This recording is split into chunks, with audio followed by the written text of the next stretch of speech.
নিতেশ রানার দুই গলে রামগিরির সাতক্ষীরার কালীগঞ্জ উপজেলার কৃষ্ণনগর জামিয়া কাদেরিয়া তাহিরিয়া আলিয়া মাদ্রাসার পক্ষ থেকে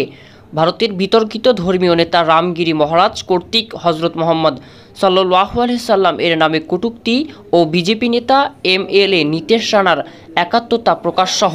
মসজিদে ঢুকে মুসল্লিদের হত্যার হুমকির প্রতিবাদে বিক্ষোভ মিছিল ও প্রতিবাদ সমাবেশ অনুষ্ঠিত হয়। আজ 4 অক্টোবর জুমার নামাজ শেষে কৃষ্ণনগর ইউনিয়ন পরিষদ চত্বরে বিভিন্ন মসজিদের মুসল্লিরা র্যালি নিয়ে কৃষ্ণনগর বাজারের প্রধান সড়ক প্রদক্ষিণ করে। এতে বক্তব্যের মধ্যে ভারতীয় বিতর্কিত ধর্মীয় নেতা রামগিরি ও মহারাজ ও বিজেপি নেতা MLA নিতেশ রানার কর্তৃক হজরত মোহাম্মদ সাল্লাল্লাহু আলাইহি সাল্লাম এর নামে কটূক্তি করায় রামগিরি ও নিতেশ রানার বিচারের দাবি চেয়ে ফাঁসি কার্যকর হোক এমনটি দাবি করেন।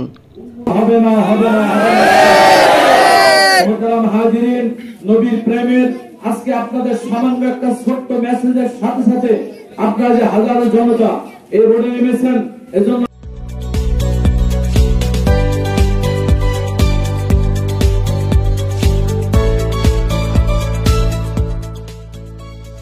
মুক্তি টিভি গ্রাম বাংলার প্রতিচ্ছবি।